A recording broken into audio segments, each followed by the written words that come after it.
Hey, Tommy G here. In this video, I'm going to be bringing a slightly different approach to Maslow's hierarchy of needs.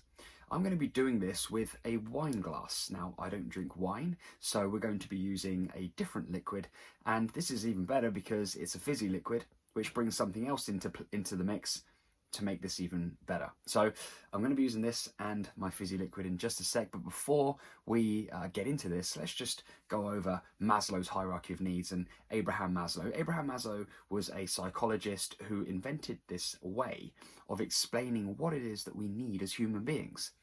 It's a very famous reference point for a lot of psychologists and people who work on mindset, and also people who just want to make sure that they are living a motivated life in the best possible way. But the thing about Maslow's hierarchy of needs is, and it's come under some scrutiny over the years, that after physiological and security and safety, those first two rungs on the pyramid, the rest is very random and it can come in different orders and in different frequencies. It doesn't have to necessarily go, right, well, now that I'm safe, I need friends. Now that I've got great friends, I need to bring my self-esteem up. It's not actually chronological from that point on, in my opinion. And so we're going to use this wine glass here to actually describe perhaps a different way of looking at this. Now, I want you to imagine that the base of the wine glass is your physiological needs. Without the base, there is no wine glass. It's going to fall over and it's not going to serve a purpose whatsoever. So this really is the most important part of it all. And when we're in challenging times and chaotic times, we have to be focusing first and foremost on having a strong foundation and making sure that our physiological needs are met. That's very important, making sure that we have good, healthy nutrition, and in some cases, just making sure that we have food, making sure that we are alive, for our physiological needs. Without that, we don't have anything, okay? From there, we have the stem.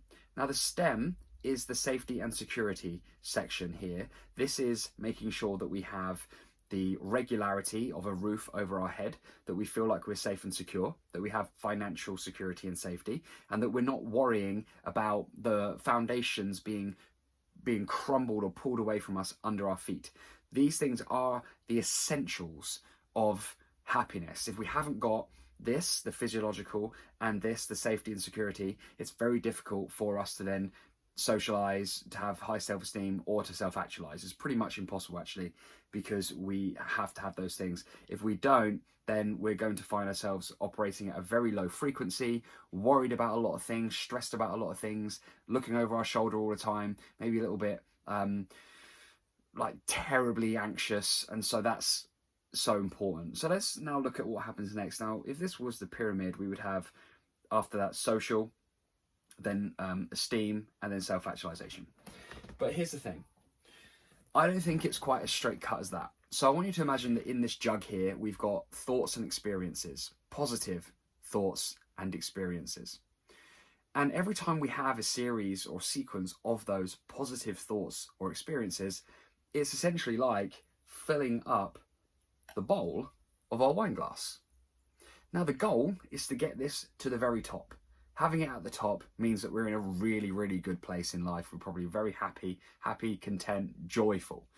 So that's the goal. We want to get it up to there. However, when we have these series of thoughts and experiences, because of the rate of cadence of our lives right now, everything's so fast, everything's so very much on reaction based. We can get pretty much anything we want to very, very quickly. We can have these incredible highs and lows in life that sometimes when we pour, we get a little bit of fizz and we get a bit of bubble there. Now, that's not a lot, but you can imagine when there's more, it feels like the cup is actually more full, or the bowl is actually more full than it really is. And that's important to bear in mind, because sometimes we can feel like we're really doing okay, and then all of a sudden the bubbles disperse and we see where we're really at, which might not be as well or as happy or as good as we thought.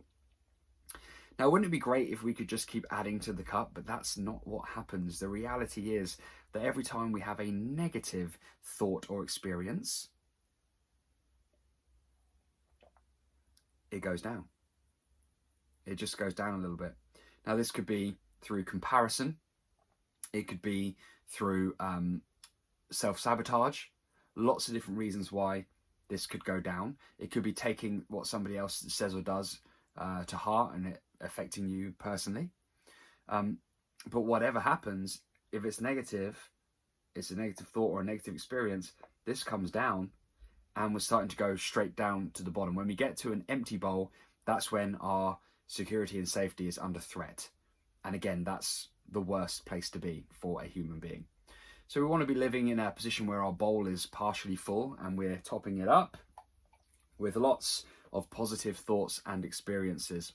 So here's where it connects to right now in life.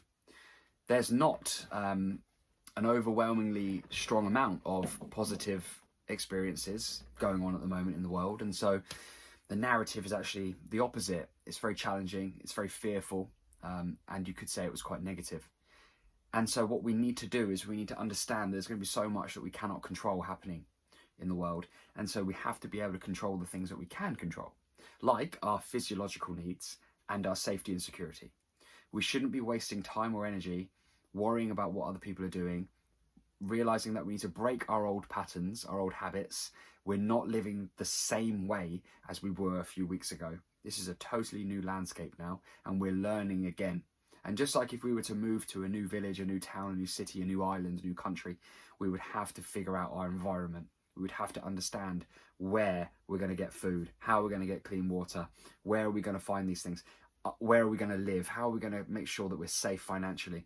And we have to be able to apply the same level of thinking now to our lives, even though we're in the same house, probably the same place, doing the same stuff. We aren't in the same environment. We're in a different environment now. So I do hope that this video has been worth the expense of one can of fizzy drink, and that you found it useful. If you have, I would love to know what you think. Is this the rambling of me thinking too much, or does this make sense to you? Let me know. I would love to know. And thank you for watching. Enjoy.